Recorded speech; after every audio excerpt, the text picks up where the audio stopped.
말씀 함께 보겠습니다. 성경 말씀 레위기 19장 1절에서 18절 말씀을 함께 보겠습니다.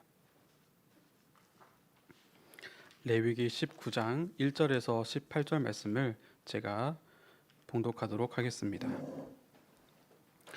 여호와께서 모세에게 말씀하여 이르시되 너는 이스라엘 자손의 온 회중에게 말하여 이르라. 너희는 거룩하라.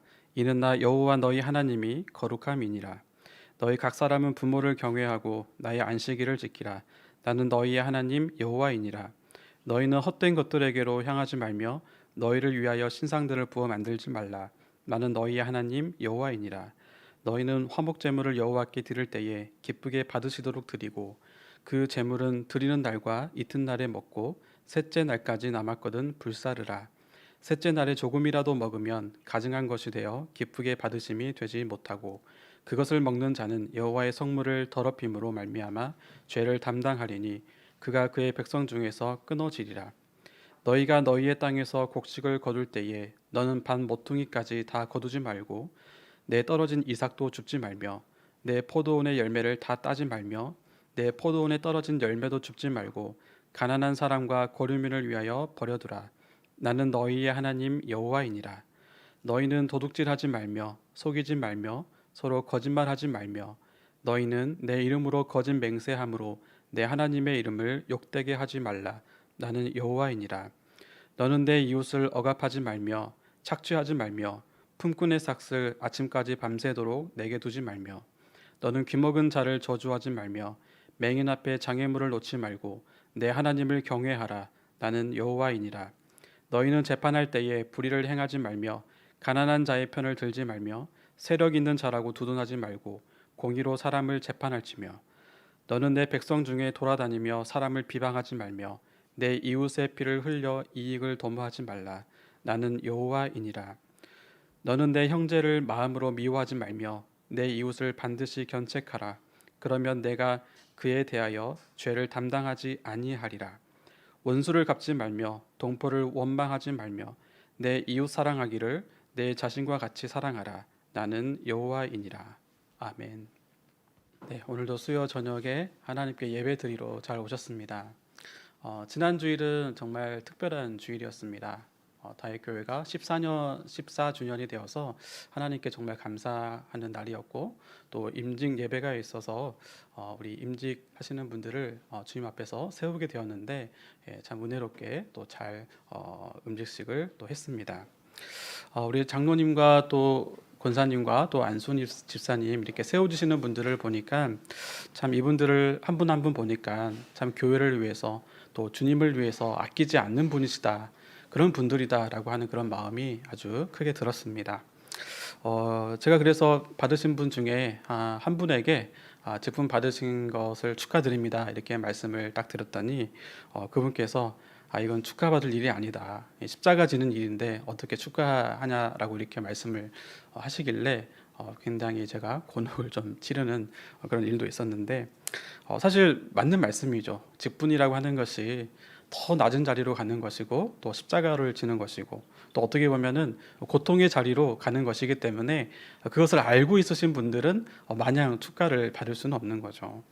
그럼에도 주님의 몸된 교회를 섬기는 자리로 하나님께서 불러주셨고 또 부족하지만 충성된 자로 하나님께서 여겨주셔서 직분자로 세워주셨기 때문에 또 하나님과 동역하는 그 길로 갔기 때문에 저는 축복받은 일이라고 생각을 합니다.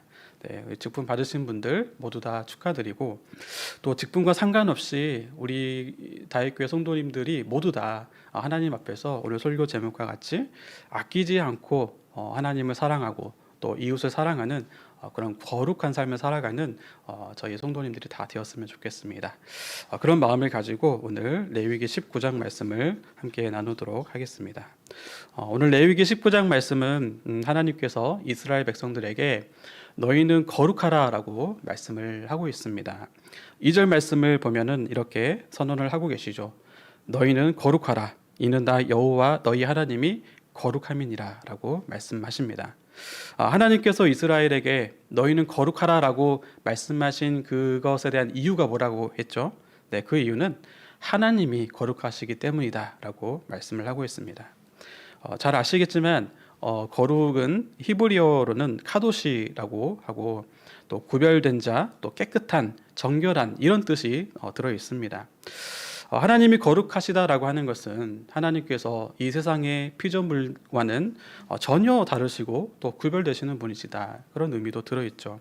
그래서 하나님께서 이스라엘에게 거룩하라라고 이렇게 말씀을 하시는 것은 너희가 그 거룩하신 하나님의 자녀가 백성이 되었기 때문에 그 거룩하신 하나님을 닮아가고, 그래서 세상에 죄악된 그런 문화와 구별되게 하나님의 백성으로서 살아가라라고 하는 뜻으로 너희는 거룩하라라고 말씀을 하셨습니다. 여러분은 거룩하게 살아가고 계십니까? 세상의 죄와 또 악한 그런 문화로부터 구별되게 다른 모습으로 하나님을 닮아서 그런 모습으로 살아가고 있습니까? 사실 이것은 우리의 평생 숙제이기도 하죠. 그런데 이 거룩이라고 하는 것을 너무 추상적으로 우리가 생각을 하게 되면 거룩해져야 되겠다, 거룩한 것을 추구하는 것 자체를 목표로 삼지 않을 수가 있습니다. 그래서 오늘 말씀은 이 거룩하게 사는 것에 대해서 아주 구체적인 말씀을 하나님께서 해주시는데, 우리가 말씀을 함께 나누면서 거룩한 삶이라는 것이 이런 것이구나 라는 것을 우리가 분명하게 깨닫고 그것을 목표로 삼고 살아가는, 거룩한 삶을 살아가는 우리 성도님들이 다 되면 좋겠습니다. 네, 오늘 본문에서 하나님께서 거룩하게 사는 것은 이런 거야 라고 말씀을 해주시거든요. 하나님이 너희는 거룩하라 라고 말씀을 해주셨는데, 거룩하게 사는 것은 바로 이런 거야 라고 하시면서 쭉 본문에서 하나님이 말씀을 해주고 계십니다. 어떻게 말씀하시는지 한번 보겠습니다.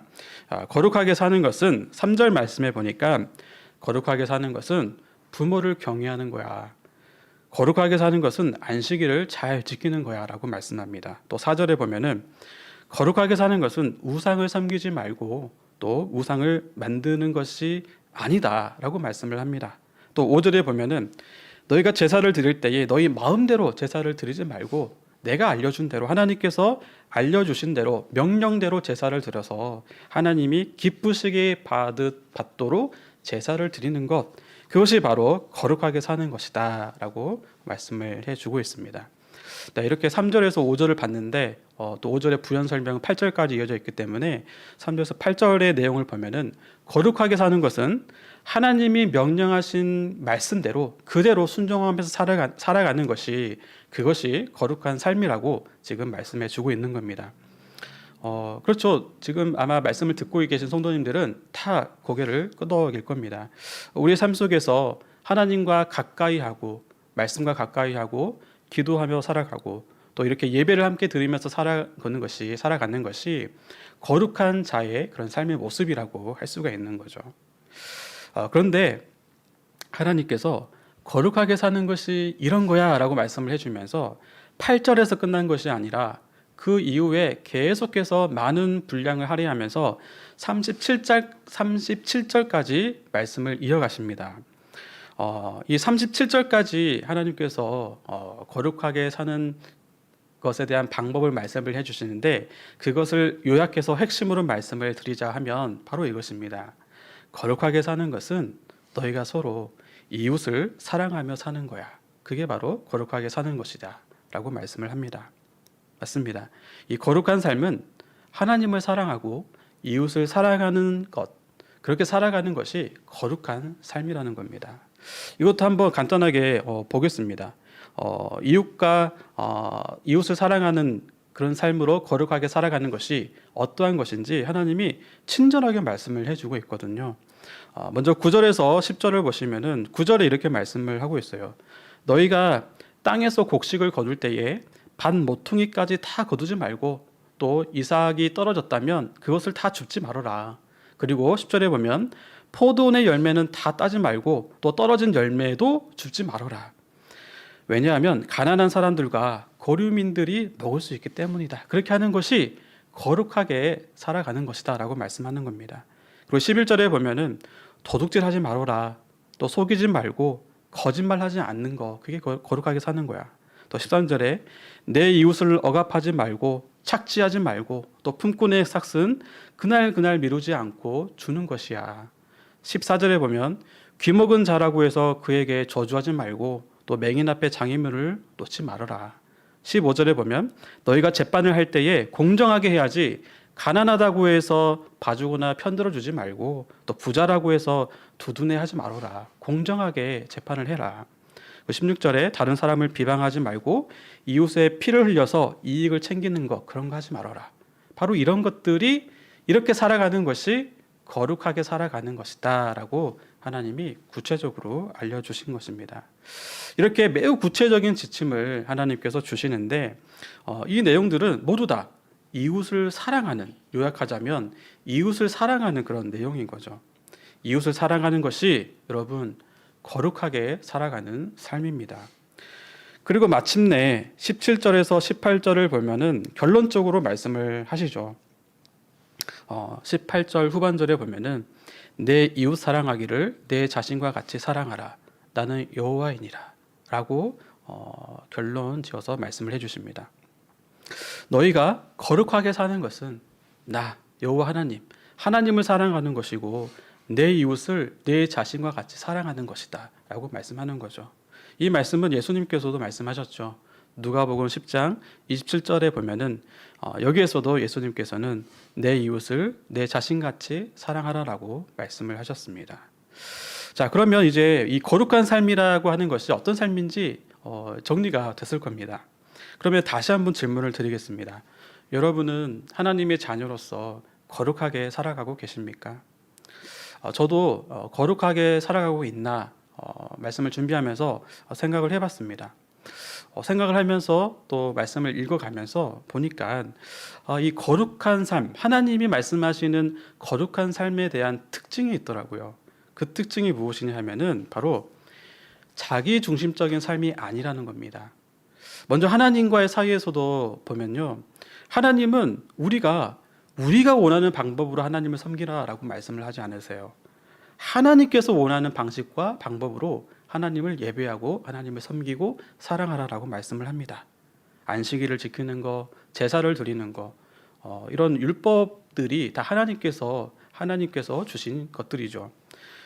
내 중심이 아닌 하나님이 중심이 되어서 살아가는 것, 그것이 바로 거룩한 삶의 특징이라는 겁니다.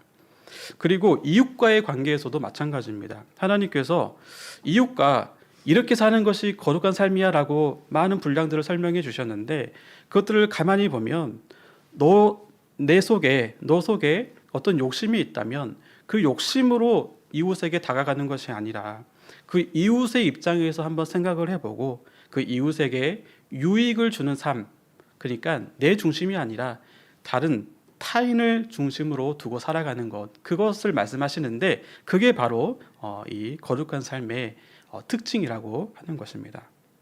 자, 그러면 오늘 본문 말씀을 통해서 우리가 어떻게 살아가야 하는지에 대한 이 적용 말씀은 너무나도 분명해 보입니다. 우리가 살아가는 인생 속에서 나의 유익, 자신의 유익이 아니라 하나님을 위해서 살아가고 이웃의 유익을 위해서 살아가는 것이 바로 거룩한 삶이다라는 겁니다. 다시 말해서 나 자신을, 나만을 아끼는 그런 삶이 아니라 하나님을 아끼고 옆에 있는 이웃을 아끼면서 살아가는 것, 그것이 바로 구별된 자의 삶, 하나님의 자녀의 삶, 거룩한 삶이라는 겁니다. 이것을 묵상하다가 한 가지 제 가슴을 좀 울리는 그런 찬양이 생각이 났는데 그 찬양의 가사가 이렇습니다. 주가 일하시네라는 찬양인데, 주가 일하시네 아끼지 않는 자에게, 주가 일하시네 신뢰하며 걷는 자에게, 이 가사가 후렴구에 나옵니다. 그렇죠. 우리는 누가 시키지 않아도 자기 자신을, 나 자신을 너무나도 아끼면서 살아가는 그런 존재입니다. 물론 나 자신을 소중하게 여기고 나를 아끼면서 살아가는 것 그 자체가 나쁜 것은 아니겠죠. 항상 그것이 나쁘다고 할 수는 없습니다. 그런데 그런 마음이 다른 사람들과 관계를 맺으면서 살아갈 때에 이 문제가 발생할 수가 있는데요. 내 것만 아끼고 내 감정만 아끼게 되고 내 물질만 아끼려고 할 때에 내 시간만 또 나의 노력만 이런 것만 중요하게 여기게 되면 아무래도 부딪히면서 그런 문제가 발생을 하게 되는 거죠. 여러분 자녀들을 키우신 분들은 아마 이런 경험들 많이 했을 겁니다. 저도 경험이 있는데 음료수 한 잔을 두 형제에게 나눠줄 때에도 참 이게 뭐라고 정말 과학실에서 실험하는 것처럼 똑같이 나눠주려고 굉장히 심혈을 기울여서 이 음료수를 따라줄 때가 있는데 참 그걸 생각해 보면 옆에서 보는 사람이 참 이렇게 웃을 것 같습니다. 참 그만큼 어린이들은 어렸을 때에는 자기의 것을 더 이렇게 가지려고 하잖아요. 근데 이것도 사실 해결할 수 있는 방법이 있습니다. 첫 번째 아이에게는 너가 똑같이 따르라고 하고 또 두 번째 아이에게는 너가 먼저 선택할 수 있도록 해주면 아주 공평하게 부딪힘 없이 잘 나눠줄 수가 있습니다. 우리는 이렇게 어린 아이 때부터 또 어른이 돼서도 마찬가지죠. 우리 손에 쥐어진 것들에 대한 그런 어떤 욕심 때문에 그 욕심에 늘 따라다니면서 힘들어하고 어려움을 겪고 살아가는 것이 우리의 모습입니다. 더 인정받고 싶어하고 더 관심 받고 싶어하고 더 소유하고 싶어하는 그런 죄성 이런 것들이 우리의 삶에 있고 또 이것들을 알기 때문에 잘라내는데 이 도마뱀의 꼬리처럼 계속 자라나는 것을 보면 내 자신을 보면서 한숨이 나오기도 합니다. 그런데 그런 나의 삶, 자꾸 그런 나만을 챙기려고 하는 이런 삶을 그냥 눈 감아버리고 당연히 여겨버리고 끝까지 나만 아끼면서 살아가게 되면요, 살아갈 수는 있겠죠. 그런데 그런 삶을 통해서는 하나님께서 함께 하시기가 굉장히 어렵습니다. 하나님과 동행하기가 매우 어렵고 하나님께서 일을 하시기가 거의 불가한 수준이 될 겁니다. 당연히 오늘의 그 주제의 핵심과 같이 하나님께서 명하신 거룩한 삶도 살 수가 없을 겁니다. 오늘 기도하실 때에 이런 기도를 했으면 좋겠어요. 하나님, 저는 참 노력하지 않아도 나 자신만을 아끼려고 하는 그런 죄인입니다. 나 자신만을 아끼는 거 그것 좀 이제 좀 그만 좀 하고 하나님을 아끼고 이웃을 아끼는 그런 삶, 거룩한 삶을 살아갈 수 있도록 또 그것을 소망할 수 있도록 그렇게 살아가는 은혜가 있도록 하나님 도와주세요. 은혜를 부어주세요. 이런 기도를 했으면 좋겠습니다. 그래서 주님께 나를 아끼지 않고 이웃에게 나를 아끼지 않고 그럴 때에 하나님께서 나를 통해 일하신다는 것을 기억하면서 살아가는 우리가 되었으면 좋겠습니다. 우리가 잘 아는 아브라함은 100세 때 그 이삭을 선물로 받았잖아요. 그런데 아브라함은 그 이삭을 하나님께 아끼지 않고 바쳤습니다. 자기보다 하나님을 더 소중하게 더 아꼈고 그 하나님을 신뢰했기 때문입니다. 창세기 22장 12절 사자가 이르시되 그 아이에게 내 손을 대지 말라 그에게 아무 일도 하지 말라 내가 내 아들 내 독자까지도 내게 아끼지 아니하였으니 내가 이제야 내가 하나님을 경외하는 줄을 아노라. 그런데요, 이 아브라함의 이 엄청난 순종 또한 하나님께서 보여주신 그 사랑의 그림자일 뿐이라는 것 아시잖아요. 로마서 8장 32절입니다. 자기 아들을 아끼지 아니하시고 우리 모든 사람을 위하여 내주신 이가 어찌 그 아들과 함께 모든 것을 우리에게 주시지 아니하겠느냐. 아멘. 하나님 아버지께서는 자신의 독생자이신 예수 그리스도를 아끼지 아니하시고 우리에게 내어주셨습니다. 여러분, 이보다 더 큰 사랑이 어디 있을까요? 여러분, 이보다 더 거룩하신 분이 어디 계실까요? 여러분, 우리는 거룩하신 하나님의 자녀가 되었습니다. 하나님은 하나님의 자녀된 우리가 하나님을 더욱 닮아가면서 나만을 아끼는 그런 삶이 아니라 하나님을 소중하게 여기고 아끼고 그러면서 이웃을 아끼면서 살아가는 그런 거룩한 삶을 살아가기를 원하신다는 것 오늘 꼭 기억하시길 바랍니다. 또 말씀을 준비하다 보니까 우리 다윗교회가 참 그런 거룩한 교회다라는 것을 확신했습니다. 우리 다윗교회는 그동안 정말 주님께 아끼지 않는 그런 교회였구나라고 생각을 합니다.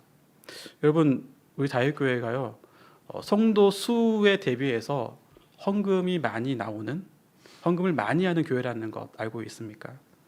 그만큼 성도들 개인적으로도 하나님께 아끼지 않는 그런 성도님들이 우리 다윗교회에 많이 있다는 겁니다. 그런데 그 헌금으로 그동안 우리가 무엇을 했습니까? 솔직히 그 헌금만 다 모았어도 우리 건축 좀 쉽게 했을 것 같습니다.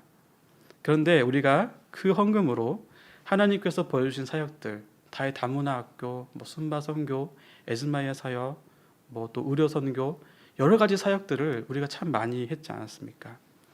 그 사역들이 모두 다 우리가 아끼지 않고 하나님께 드린 것이다라고 생각을 합니다. 그래서 저는 우리 다윗교회는 정말 하나님께 아낌없이 드리는 그런 거룩한 교회다라고 말씀을 드리는 겁니다. 여러분, 교회뿐만이 아니라 우리 개인의 삶과 또 생업과 직장에서도 하나님의 섭리하심은 동일하다고 믿습니다. 어린 시절에 불렀던 찬양이 생각이 났어요. 사랑은 언제나 버리는 것? 네, 제목은 생각이 안 나는데 가사가 이렇습니다. 사랑은 언제나 버리는 것, 버리는 것, 버리는 것. 사랑은 언제나 버리는 것, 더 가지지 않는 것. 이상하다 동전 잎 움켜 잡으면 없어지고 쓰고 빌려주면 풍성해져 땅 위에 가득하네. 네, 이 사랑은 언제나 버리는 것이라고 강하게 표현을 하고 있는데요. 사랑은 그렇게 생각합니다. 하나님이 우리에게 허락해 주신 것들을 움켜잡는 것이 아니라 버리는 것이라고 강하게 표현했지만 그것을 아끼지 않고 하나님 주신 것을 그냥 아껴서 나만 갖는 것이 아니라 그것을 주는 것이라고 말을 하고 싶습니다. 여러분, 하나님께서 우리 각자에게 허락하신 물질이 있을 것이고 지위와 또 재능도 있을 것이고 또 인기도 있을 것이고 또 어떤 분에게는 신앙심도 하나님이 주셨습니다. 오늘 기도하실 때에 하나님이 주신 그 모든 것들을 욕심 부리면서 정말 아끼면서 아끼고 아끼다가 똥이 되게 하지 말아주시고 그래서 그 냄새가 풍기는 그런 삶이 아니라 아끼지 않고 하나님께 드리고 아끼지 않고 이웃에게 주는 그런 거룩한 삶을 살아갈 수 있도록 하나님 도와주세요. 이렇게 기도하는 저희가 되었으면 좋겠습니다. 그래서 그리스도의 향기를 품고 살아갈 수 있는 그런 저희가 되었으면 좋겠습니다. 이제 말씀을 마무리하겠습니다. 나를 아끼지 않는 것, 나를 아끼지 않는 것, 나만 아끼지 않는 것, 이게 결코 쉽지는 않을 것 같아요.